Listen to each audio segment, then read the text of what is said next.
Have we been looking at the wrong calendar to see God's timeline? When we look at the Jewish calendar, do current events become more clear? Today I have Mark Biltz joining me on the show to share some incredible information about how the Jewish calendar influences our economy and so much more. For access to today's entire show, become a subscriber at endtimes.com for only $7 a month. And also want to remind you of my new book, Look Up. It's available now, and just visit the link below to purchase it. I'm Jimmy Evans. Welcome to the Tipping Point Show.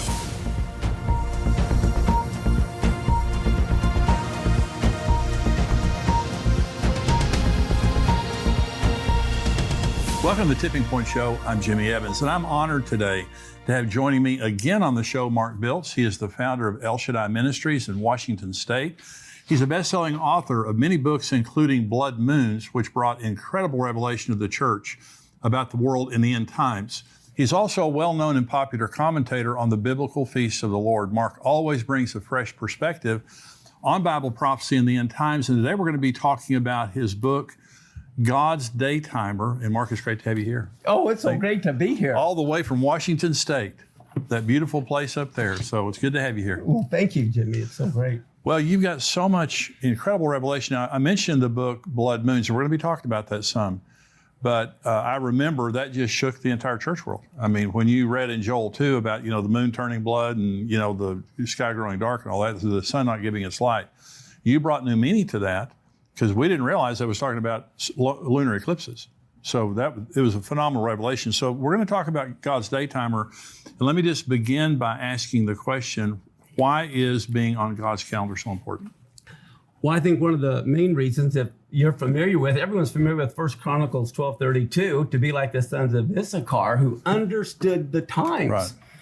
We need to understand the times. In Genesis 1:14, God said he created the sun and the moon, number one, for signs, not light, not heat. It was for signs. And then it says for seasons, days, and years.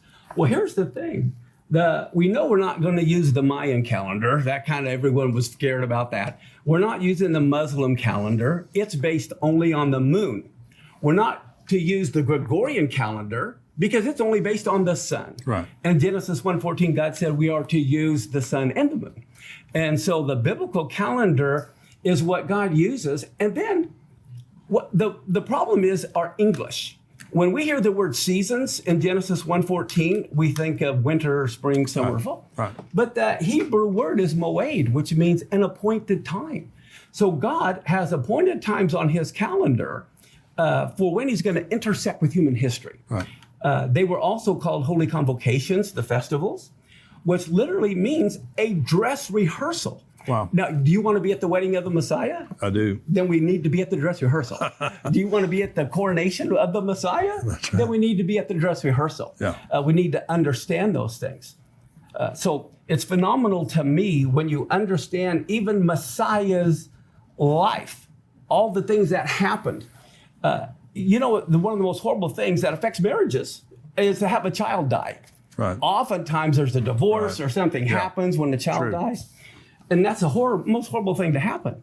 But you know what? God, the Father, said, look, I'm going to determine what day my son is going to die. I'm going to determine what time he's going to die. And I'm even going to determine what songs will be sung at his funeral. Wow. So he had King David write the funeral hymn 1,000 years before he even came.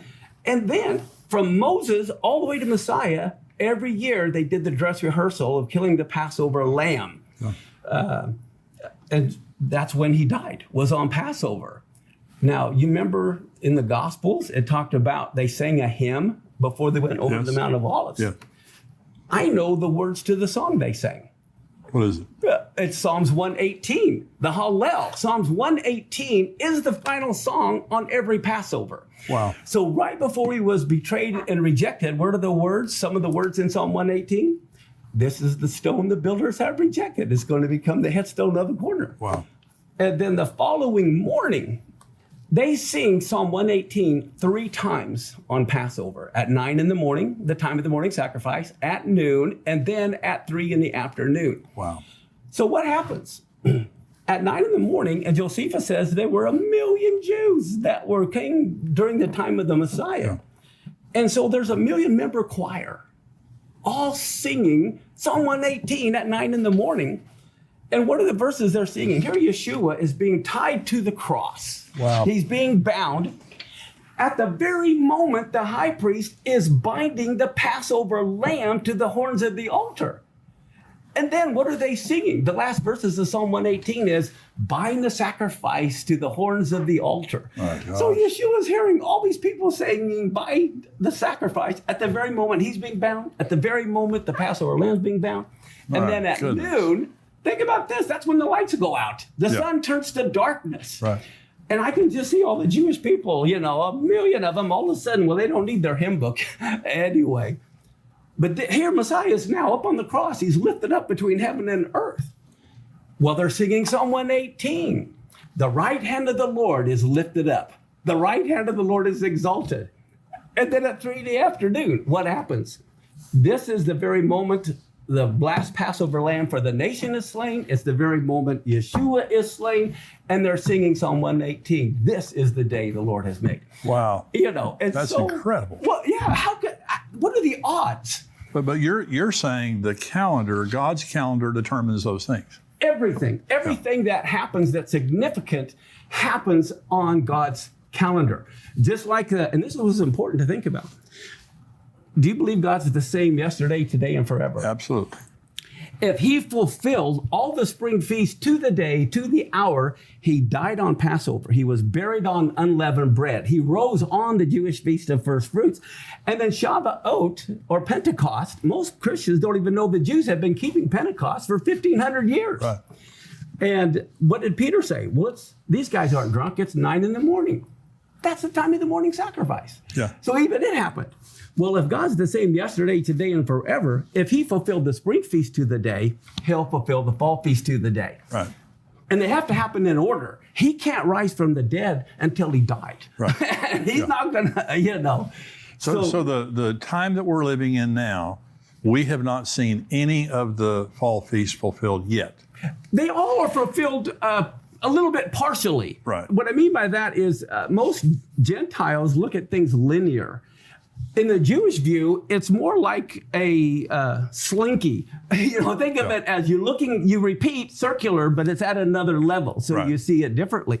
Because I believe in one sense that Yeshua was literally born on the Feast of Tabernacles. He tabernacled among men. And I can prove that in the Bible. And then, of course, in John 7, was at the Feast of Tabernacles, when he spoke that thing. So there's multiple fulfillments. So we're about to see I don't know if it'll be the final fulfillment, Yes. the end time fulfillment of trumpets. Yes. Of the Day of Atonement. Yes. And of tabernacles. Exactly. That's why you hear trumpets all through the book of Revelation. Yeah, exactly. And there's 7 trumpets. Could each trumpet happen on a different year? Oh, wow. I mean, we have to look at things not just a one-time fulfillment, but every year it could be when one of the trumpets are blown. Wow. So let's talk about the Feast of Trumpets for just a minute. So you believe, I know that I've heard you say before, you believe that the fulfillment of that will be the rapture. I believe there will be multiple fulfillments because also at the very end, the trumpet will be blown. And then at the end of the millennium, the books are opened again. There's another resurrection of the dead. Right. But I believe that the Feast of Trumpets is when the resurrection of the dead will take place. So let's talk about, you're talking about economic cycles that are tied to God's calendar. Definitely. And some people focus on the Shemitah year, but actually what's more important is the first year of the next Shemitah cycle. Right. And you look at all of the stock market crashes over the last 20, 30 years, they all begin at the end of the Shemitah and the beginning of the new cycle. Right.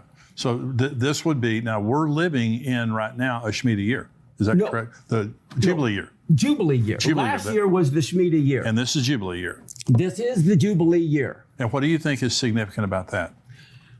This is huge. When you look at gears, separate gears that are all moving, this last Rosh Hashanah, all the gears lined up. It was the first year of a new Shemitah cycle. Okay, and that is the Feast of Trumpets. Right. Well, then Yom Kippur is when you declare the year of Jubilee. And so Yom Kippur was fulfilled, with the year of Jubilee being proclaimed. Then tabernacles, every 7 years, you read in Deuteronomy, I believe 29, is the Hakel. Now, the Hakel is when the king of Israel's responsibility was to gather all of his people together to hear the law being read. So here you have a new Shemitah cycle, trumpets being fulfilled in one sense, it's a new 7-year cycle. Right. Yom Kippur being fulfilled, it's the year of Jubilee, the Hakel. And then the events that have been happening, we're supposed to know the time and seasons. Right. Well, the big earthquake that happened in Turkey, that just happened on what is known as the 15th day of Shavuot. And that's huge because that's the year of the trees. It's when God is watching to see who is bearing fruit. Wow. What people are, what nations are. And it was on that day in Turkey, which is the center of Africa and Asia and Europe, where all the tectonic plates are. Here we have this major earthquake, 7.8. And in research, I found out there was another major earthquake of 7.8 the same year World War I started. Wow. So I believe this is also a war cycle because the 67-year war happened the first year of a Shemitah. The 73 Yom Kippur War happened the first year of a Shemitah. Wow. You've got the Gaza War, the first Intifada, the quartet began. I mean, it's a war cycle. It's an economic cycle. And there's earthquakes that are tied to all of that as well. One of the things that it really fascinates me is these things don't happen by chance. Exactly. And you're saying Exactly. when you go to God's daytimer, God declares the end from the beginning.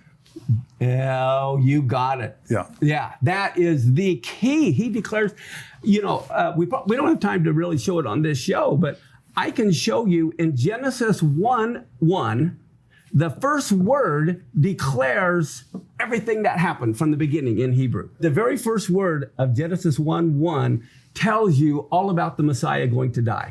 Wow. Yeah, it tells you everything about it. And I can even show you the timing of the first and second coming of Messiah in Genesis 1:1 in Hebrew. Good grief. Yeah, it's all there. It is all there, especially in the first word. So where do you believe that we are right now on God's calendar? Because this being a Jubilee year, it's a huge deal. Yes. Well, there won't be another one for 50 years. Exactly. And that's why this is so significant. Yeah. I have a list. I haven't showed you this. This is every Shemitah year and every Jubilee year all the way back to creation. Wow. And people can get it for free on our website. Go. What is your website? Tell everybody. esm.us. Good. We have so much stuff free. You just go to where it says resources, go to handouts, and you can go down to the letter S, Shemitah year. But for example, here we are right now in 20, every square is 7-year cycle. Right. Okay, so here's 2022 to 2023, and it goes to year from 5783 to 5789. That's the 7 years. The 2022 goes to 2028, 2029. But that's how I have this chart. I show where the blood moons occurred. But you see, we became a nation, okay, in 1776. Well, guess what? That was right before a Jubilee year. It so happens in 1776. Wow. That was led from a Shemitah year to a Jubilee year. Wow. That's incredible. But I go through and I have a lot of the key events on here in history. Well, I would encourage you to go on that website and get that. So you said on one of our shows, and people have just been talking about this ever since. So you believe that the 7-year tribulation is a Shemitah cycle? It has to be.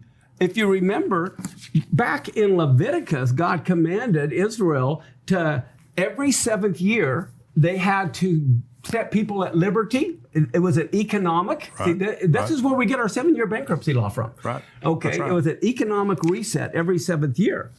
Well, so then what happens is now, as we look at the year we're at, we see we're entering a year of Jubilee. And so this last year was an economic reset.